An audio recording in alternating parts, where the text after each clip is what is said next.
Hello and welcome back to another episode of Mystery Red Reads. I am your host, Mystery Red, and this is my disclaimer. This beta read and concrete is at the author's request. This video is for learning purposes.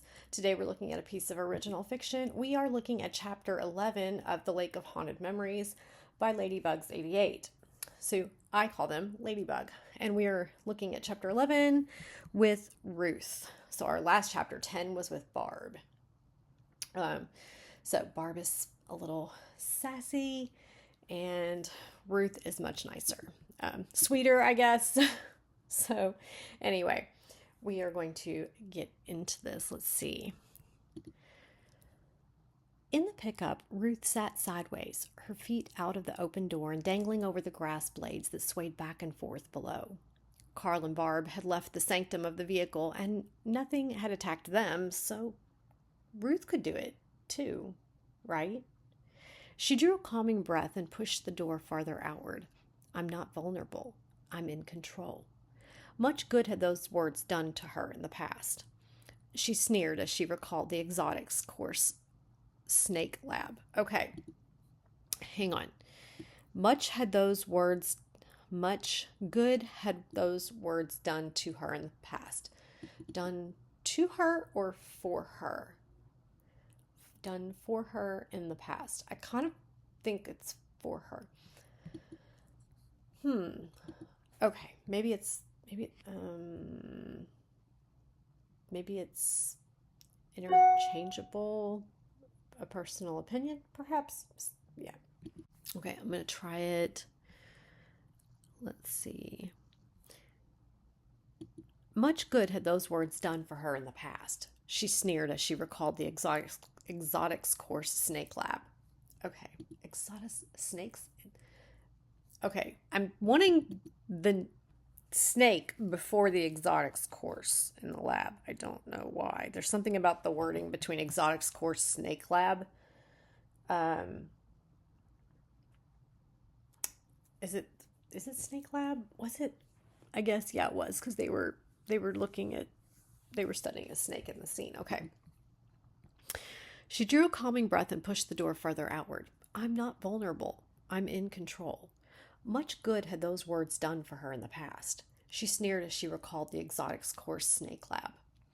It's docile, Dr. Bozer had said, his voice tinged with concern. I can have it restrained if you like. Her mouth too dry to speak, Ruth had nodded. She'd never stood that close to a snake before. She'd never imagined it would make her so uncomfortable.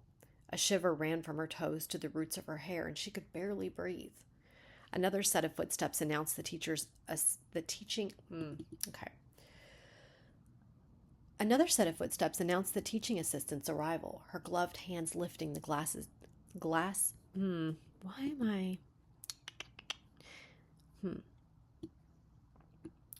we're going to try this again. Another set of footsteps announced the teaching assistant's arrival, her gloved hands lifting the glass tank's lid. Maybe it's the S's. I'm just wondering. I kind of thought for a second, since I tripped over it twice, I kind of started to wonder why. I think if I was reading it silently, it's fine. I think it might be the plurals. We've got assistants, hands.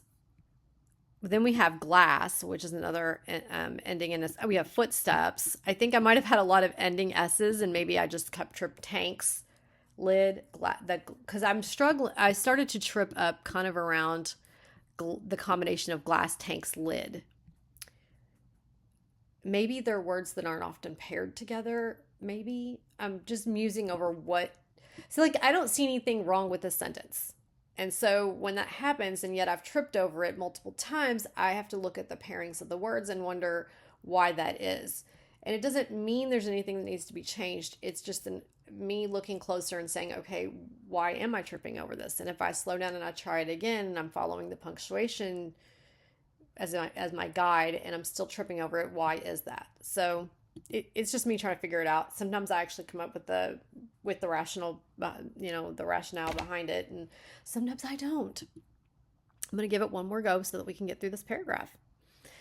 Another set of footsteps announced the teaching assistant's arrival, her gloved hands lifting the glass tank's lid. Ruth took a further step back and bumped against the cabinets behind her. Her heart thumped, and she hoped neither the instructor nor the assistant could hear it. When she reached for the box of gloves, her hands lost all coordination and flopped around. The pack tumbled and startled the snake. Now that is because there's an SS. Okay.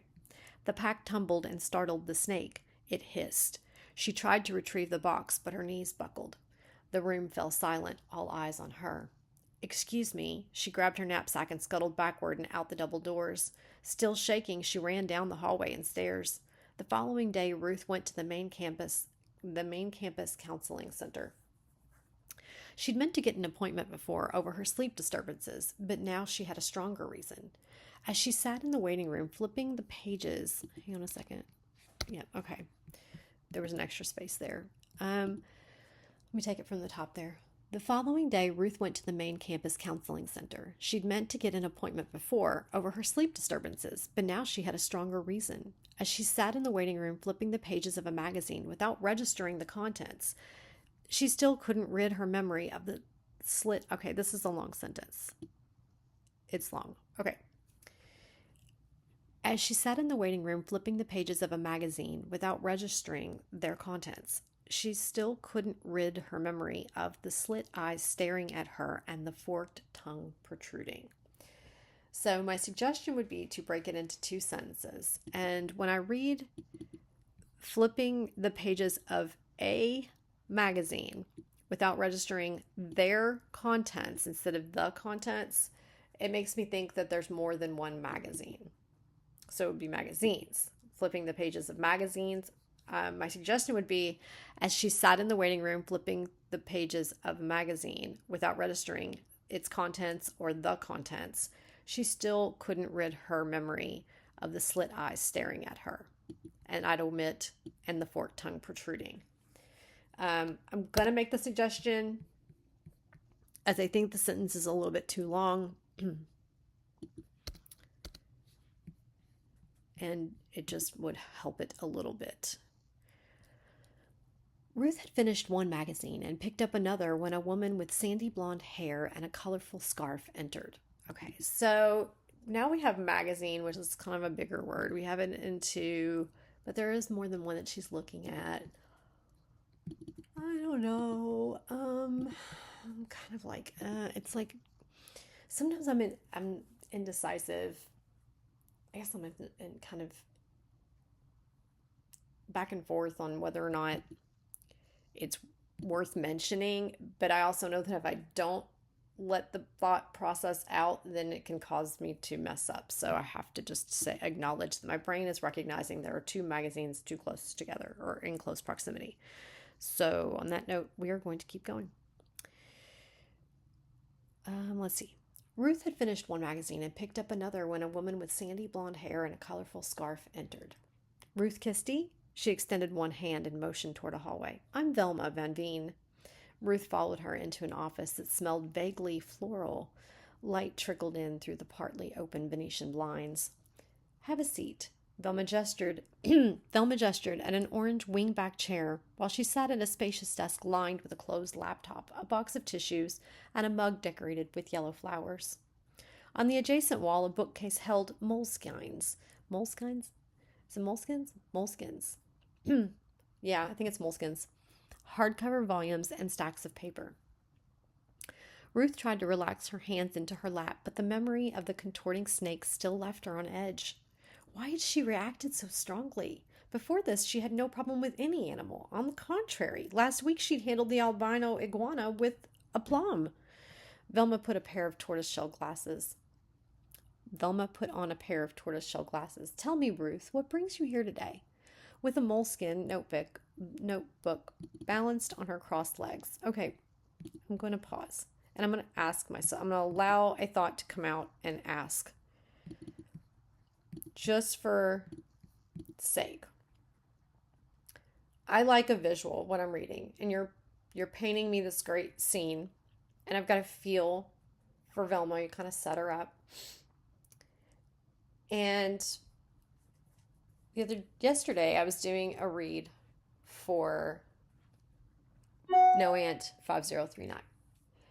And I was reading a comment that a beta reader had left calling her writing purple. And I was kind of, in addition to some other things that kind of bothered me enough that I had a rant. And I guess it stuck with me a little bit, particularly the purple part. And I'm like, it actually inclined me to look up purple writing. And I guess I don't want to go on too long of a tangent about it, but I'm seeing how somebody could say that, but I still disagree with it. To some extent, I do understand. To some extent, let me just stop for a second. The reason I'm saying this is because one of the things that I've had betas that pose the question to me, and I'm going to pose it right now, but in the kindest way, okay?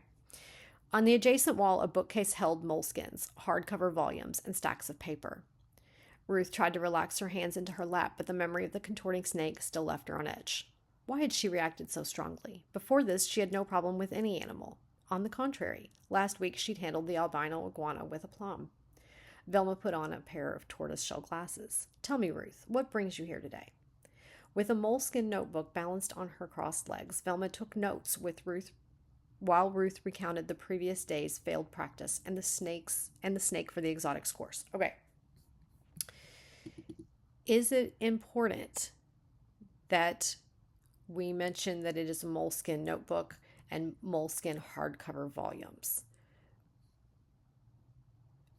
So that is a question I would get that a beta would pose to me, especially when we go back.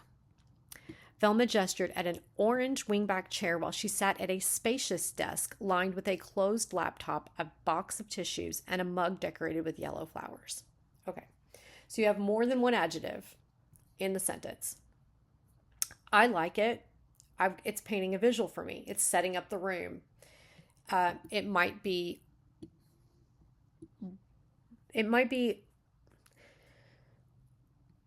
a little bit too many descriptions. Maybe we should minimize it by taking out like one of them or taking out an extra detail off of one or two of them. Okay. Velma gestured at a wingback chair while she stood at a spacious desk with a closed laptop, a box of tissues, and a mug decorated with yellow flowers. I like the mug decorated with yellow flowers. I like the orange wingback chair. Does the desk have to be spacious? I mean, so this is petty in my opinion. Okay, me examining this sentence is, to me, it's petty. Okay. But it started to pop up to me because when I researched the purple writing, I was like, what exactly does this mean? Purple prose is a term used to describe writing that is overly ornate, flowery, or dramatic, and can be a sign of poor writing. It can make a piece of writing difficult to follow and understand, and can distract from the main message or plot. Some characteristics of purple prose include long, convoluted sentences, excessive use of adjectives, adverbs, and metaphors, multi-syllabic words, exaggerated comparisons, elaborate descriptions of a character's inner thoughts and feelings. Purple prose can be detrimental to a story because it can break the flow, slow the pace, leave the reader perplexed or bored, muddle the plot, and create an unintended melodramatic tone. So they say to avoid it, you can focus on information that moves the story forward and use dialogue to reveal character and advance the story. So here's the thing. I like some of that prose. So I don't know if it's a personal preference. In some ways I do say, I have suggested tone it down a little bit here because you want to find a balance to where you have that description and it's almost subtle, and lends a texture to your writing. And when you have a subtleness of like, you have a description and then like a combination of an inner thought and then a visceral sensation, and you kind of tuck it here and there, and that is the art of writing, and that is the beauty of it, is finding that perfect combination to where you feel like you're there in the scene.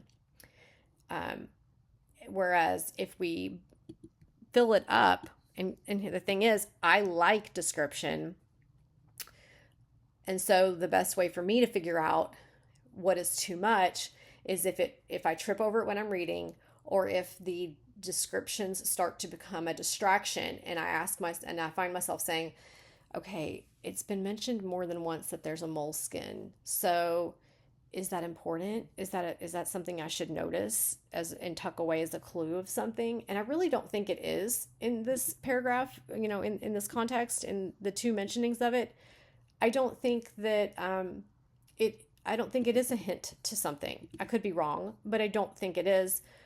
So it's almost like you want the adjective to lend to the description of the setting the scene, but you want it to be subtle. You don't want it to be where it stands out too much and then the reader takes note of it, because that's distracting from your story. In this case, the word moleskins is doing that for me. So unless they are a clue that a reader needs to take note of something that's going to come forth and be tied back to them, I would probably eliminate one of the two mentionings of moleskins.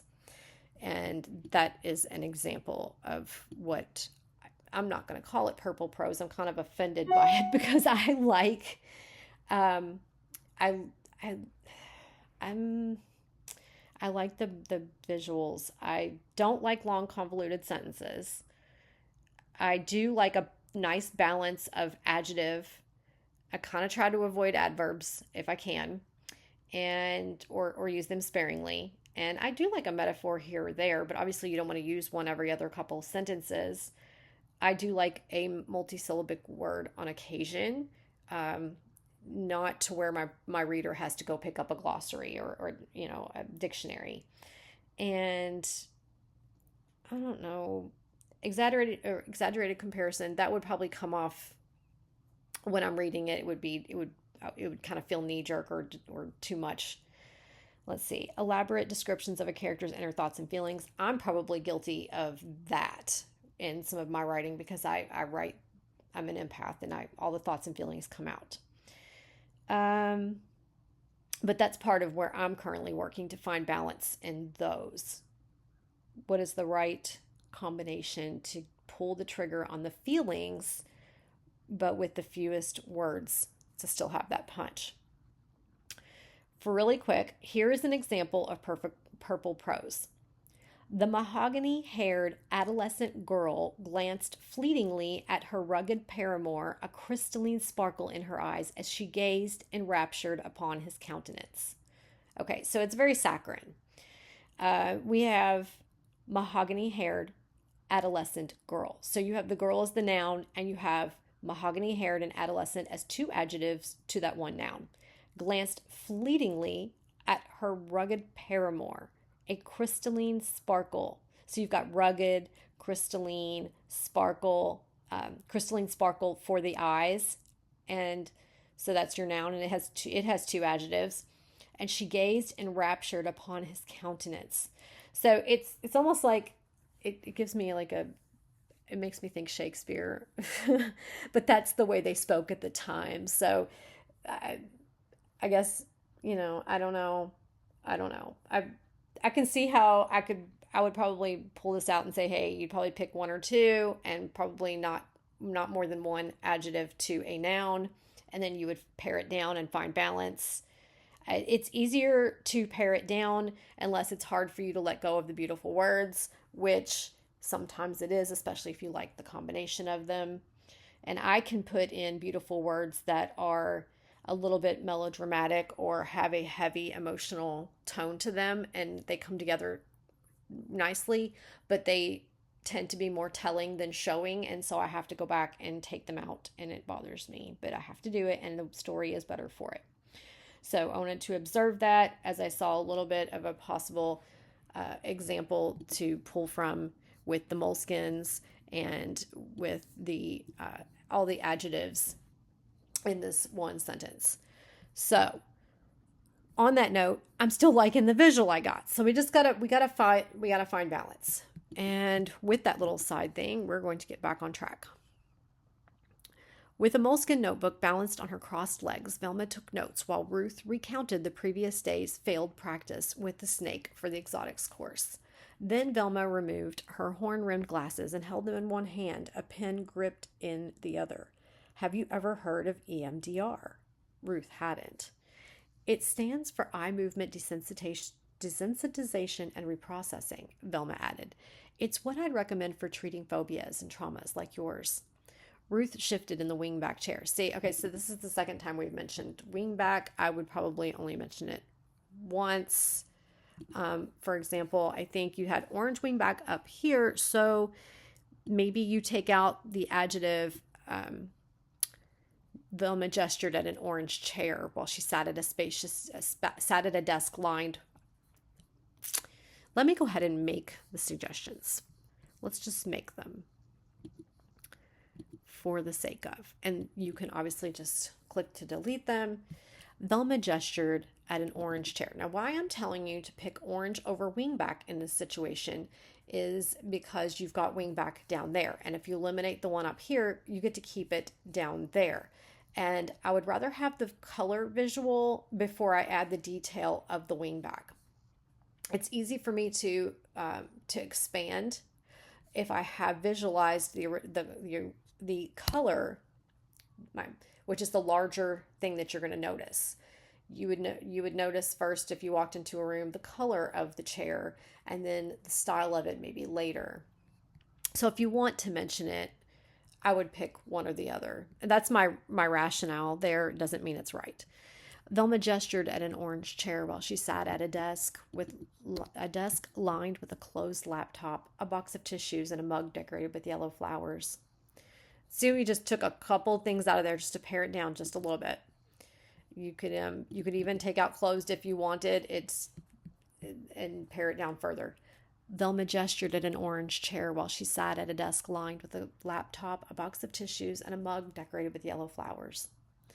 There, and then you keep rolling on. So I'm just going to leave that highlighted for you to kind of examine. Ruth shifted in the wingback chair. Phobia? Yes. But trauma? The word sounded too harsh to describe her. What could have traumatized her? For a moment, she considered mentioning her recurring nightmare about a man hanged from the ceiling above her.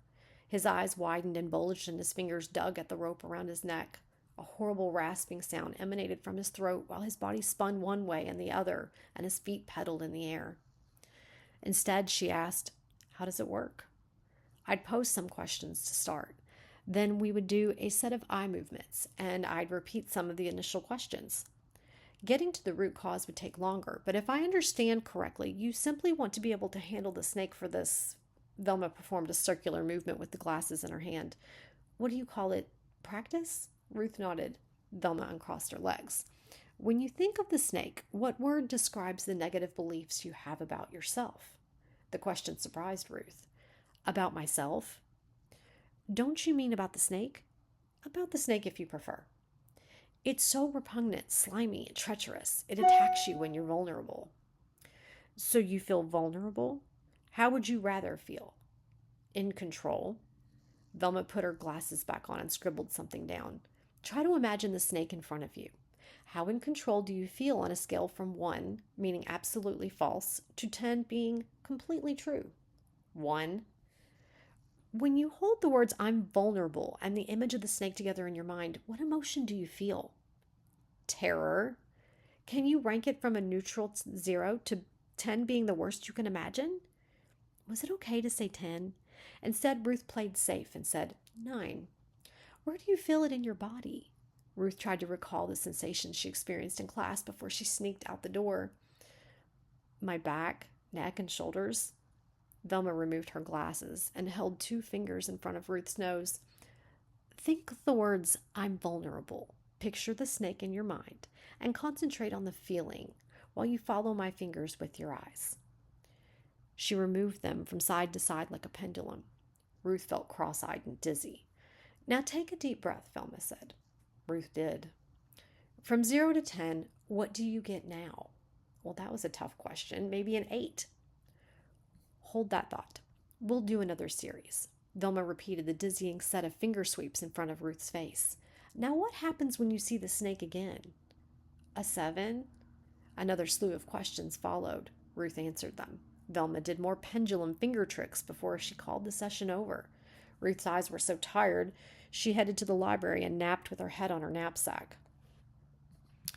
Later, she visited Dr. Bozer in his office. I don't want to stop because this is reading well, but I also want to note the echo on the sound close together, napped and knapsack. Also, I'm just admiring how smoothly it's reading. It's really good. Any repetition I've noticed in here has been intentional and used correctly. So I want to observe that. And I also want to note really quickly my source for the Purple Prose conversation. Let's see. I used kindlepreneur.com as well as a general AI overview when I did a search for what is purple writing on Google. And our example came from blogreadsy.com, our example of purple prose. It's just so that I can cite my sources on that. And I think we're doing well here. Let me see if there's anything else I wanted to mention. I do want to say I now remember reading another version of this, I guess, prior to some reorganizing.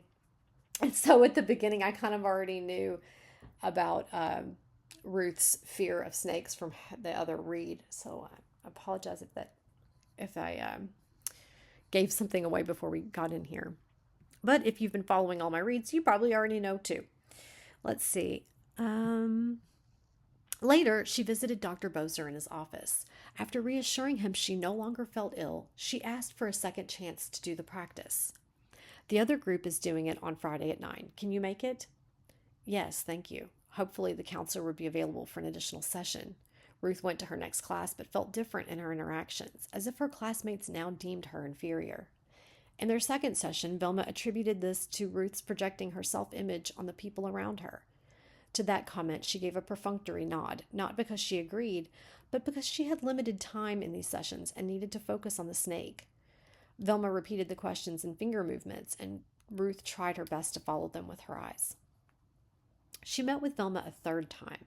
Although they left her tired, dizzy, and nearly cross-eyed, the sessions filled Ruth with an artificial confidence bordering on a bravado, as though she could tame the snake into submission with her mere gaze. She carried that bravado in with her past the double teak wood doors into the practice room, but one glance at the snake was all it took. Pierced, her confident exterior cracked open like an exoskeleton of a crustacean about to undergo ectasis. It crumbled and left Ruth exposed and reluctant, just like before. Her hands trembled as she wiped the sweat off on her pant legs and struggled to slip on a pair of gloves. Standing by the tank this time, the teaching assistant waited for a signal before lifting the glass lid, a signal Ruth desperately wanted to articulate. In her head, she repeated the mantra she had created with the counselor's help. I am in control. I am not vulnerable. As the snake's forked tongue protruded and her slit eyes fixed on Ruth, the words all lost their meaning. Previously so comforting in Velma's office, they now rang hollow. Pause. I don't want to stop because it's reading well, but at the same time, as the snake's forked tongue protruded and her slit eyes. So we have forked tongue protruded and slit eyes almost. I know we have it up here. It's too many of the exact, it's too close. Too many words that are too close in, I'm trying to find it at the same time I'm trying to talk. Isn't this funny? Okay, you know what? We're going to get my thoughts clear. We're going to find the words. Okay, I scrolled back. It is slit eyes. I don't know why it's highlighting all of it. I don't want to do that. Hang on.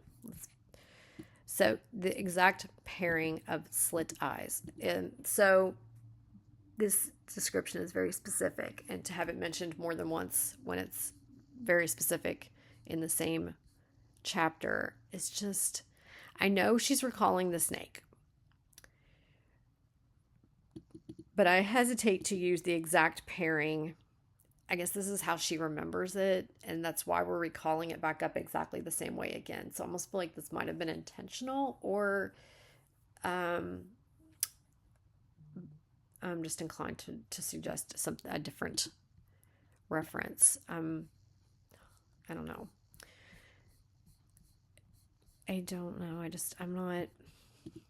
personally would change one of the two. It's too specific that it seems like I don't want to call it, I don't want to call it like when we start using the same word or phrase again and again, it's, we need to mix it up. I'm not going to harp on it. We've talked about word echoes a lot already in other videos, so I'm not going to do that here. I'm just going to observe it, and we're going to keep going. As the snake's forked tongue protruded and her slit eyes fixed on Ruth, the words lost all their meaning. Previously so comforting in Velma's office, they now rang hollow. I thought that we had mentioned a forked tongue prior, but when I'm doing a search, it's not coming up. So I still feel like it's back there. I feel like it's back there. Either that or it could be me having a memory from the last time I read this version. And maybe that's the echo is actually on my own memory of reading this. We're going to keep going. Are you ready? Asked the assistant, weariness and impatience suffusing her tone. I'm inclined to suggest picking one or the other. Impatience, perhaps. Are you ready? Asked the assistant, impatience suffusing her tone. Ruth brought her gloved hands together as a chill spread in her lower back. She couldn't have a panic attack now. Please not now. Or she would never recover from the embarrassment. The instructor's lips moved, but Ruth's heartbeat deafened her. Unable to control her body, she bent over at the waist and lost her entire breakfast on the floor. Utterly mortified, she grabbed her knapsack and staggered out the double doors. As though spurred on by her memories, a hissing sound jolted her senses back to the present and into alertness. Ruth waited on edge. The grass rustled against the pickup as if rapping for her to get out, yet the hissing subsided. Had she imagined it? Oh, crap, Anna blurted out. Ruth turned. What's wrong? Head downcast, Anna patted around her seat. My cell phone. I had it on the dash while I was driving. Now it's gone. It must have slid under the seat. Ruth hoped it hadn't fallen outside the pickup, or they might never find it in all the grass. Do you want to call it from mine? No, it's okay. Anna raised her head and sighed. Losing my phone must be my punishment for getting us into this jam. That's nonsense. It was an accident. Stop blaming yourself. Anna's face contorted and she folded herself into silence. She unlatched the door. I'll go out and face what I've done. Are you staying in here? Ruth didn't answer. It would be odd for her to stay alone in the pickup after everyone had left, like a bird in an open cage. The right thing would be to step outside and offer to contribute, but that would entail traversing the grass and approaching the trees. Her knees buckled at the mere thought. So that's kind of like a long sentence, and so I just kind of naturally kind of ended it here and started a sentence here with H at her, and then omitted and. I'm actually going to go ahead and make that little suggestion for you. And I think it worked better there. A shiver ran through her and she wished she had brought an extra jacket. Gazing at her old pair of tennis shoes, she also lamented her choice of footwear. She dressed with water activities in mind, not a savage garden brimming with creepy crawlies. Would tucking the hem of her jeans into her socks prevent something from crawling up her legs? Could a snake bite her ankles through her socks? She sounded paranoid even to herself. In this grassland, she had no gloves or glass tank, no assistant to restrain the snake, and no double doors through which to escape. With the grass reaching up to her knees and covering all the ground, she wouldn't even see where to run. In a panic, she would probably trip and fall, right on top of a snake. A strong shudder ran through her, like an electric voltage, and her arms jerked. She hugged herself and prayed that the girls had not seen it or they would doubt her sanity. The cold tentacles of fear reached around her spine, and Ruth tucked her hands under her legs to steady herself. Para un poquito, Grandma Adora used to say in her hoarse voice and soft tone every time Ruth panicked and catastrophized.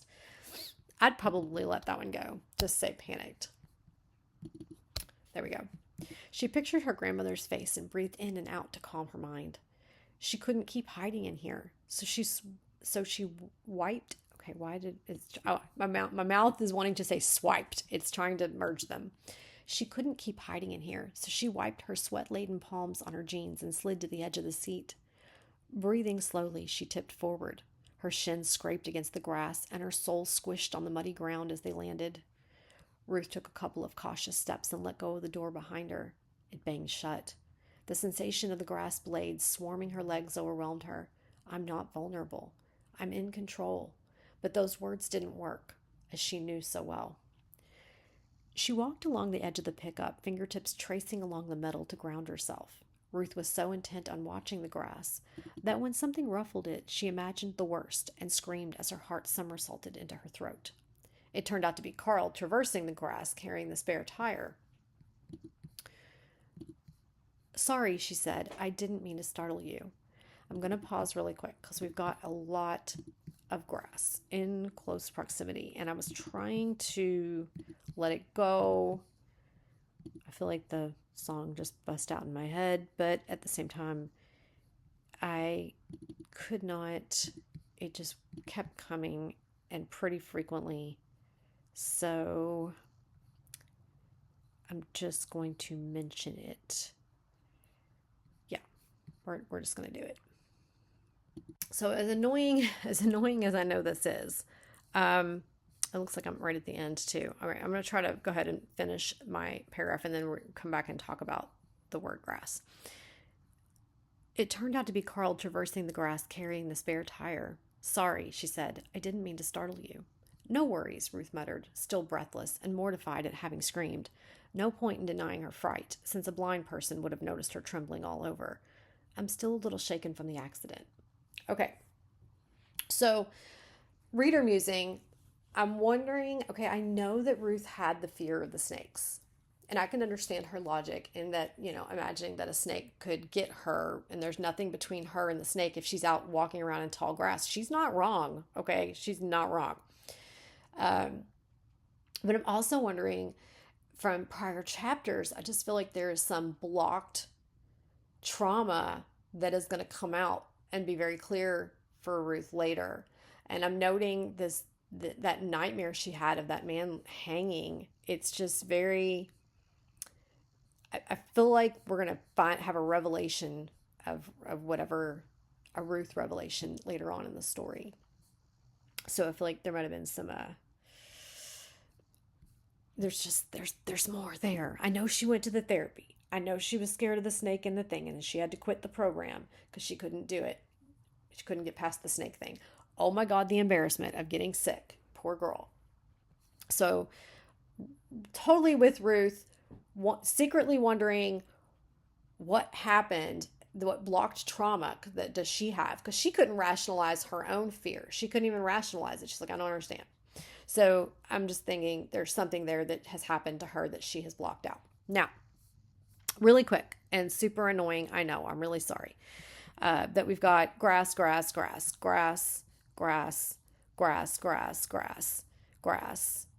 slit eyes, actually. I probably should have made a different color. Basically, I just went with the word echo color.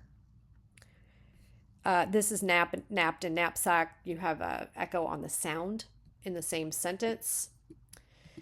It's some of these things are just, I'm observing them. Take it for what you will. Did you like how it sounded when I read it? Did it stick out to you? Did I trip over it? Just some questions to consider before actually deciding whether or not you're going to change anything. Yeah. So earlier, I feel like it was earlier this chapter or last chapter. I feel like it was the last chapter with Barb was the trees. And then this chapter with Ruth is the grass. And the question is, when I'm reading it, is it standing out to me? Am I noticing it as the reader? Okay, so I read it the first time and I'm like, I don't think anything of it. So your first one's always a keeper. Then the second time it comes up and I'm like, oh, okay. We have more. All right. But then it comes up a third time and I'm like, okay, how close in proximity is it to the other ones? We've got a couple paragraphs in between. It's not too bad. And then we come down and we got, some distance, still doing okay. But we've also got a lot of mentioning of it. And then we have 3 of them in close proximity. And I think that that's a bit too much. So I know we're talking about it and we're describing it. And it's like we said last time, Barb had the trees and now Ruth's got the grass. we have a noun that we're working with and we're describing, and it's the player in the scene. What are the different words we can use to describe something when it's the same? We could use a more specific term, like a specific species, and then interchangeably mix it up that way. We can get creative as long as it's still really clear that we're talking about the grass. Interchanging like the blades, the sensation of the grass blades swarming her legs overwhelmed her. If we know, okay, her shins scraped against the grass and her soul squished on the muddy ground as they landed. Ruth took a couple of cautious steps and let go of the door behind her. It banged shut. The sensation of, what is the sensation of it? What do they feel like? Maybe we could use a noun of something similar that has that'll give that sensation. It's not noodles because they're kind of firmer and they're standing tall. Uncooked pasta. I don't know. That's a joke. Okay. Sorry. Let's be clear. That's not what I'm going with. I'm just saying, is this an opportunity where we're looking to swap out this word so that we can have one less in close proximity, but still get across that it's grass? That's a place to consider it. And that's the question I would ask myself when I'm trying to get rid of a word and it's a noun that I'm being consistently using throughout the scene. I'm not suggesting that you change using grass throughout the scene. I'm suggesting you get creative, and yet it still has to be clear what it is to find a little balance between how frequently and how close together it is. So don't let it upset you, or I know it can be frustrating and seem petty, but we do have 4 of them pretty close together. And I highlighted it to see how frequently we were mentioning it. I think I might give this slit eyes a different color so that it doesn't get confused with, did it change it? I need to remove the green, I think. It was a separate thing. There, the green's gone. Where was the other mentioning of slit eyes? So that it's, I don't want it to be confused with the grass. I think I just went with green on the grass because it was there. There we go. Just so that it doesn't, when you're looking really quickly for quick reference sake, I don't want you to think that that is one. And that is kind of my rationale, my thought process on it. Because obviously it's your feature noun in the scene, and I'm not suggesting you change that. So, okay. This one read really well as well. I'm into the story. I'm with Ruth. I've got her zone. I talked about her. I want to go on and read, what is my next chapter? Is it 12? Are we on 12? We are, and we're going to be back with Barb. And so I'm going to go ahead and end here so that I can go over and read the next chapter. So maybe you come back and join me, or maybe I'll see you next time on Mystery Eyed Reads.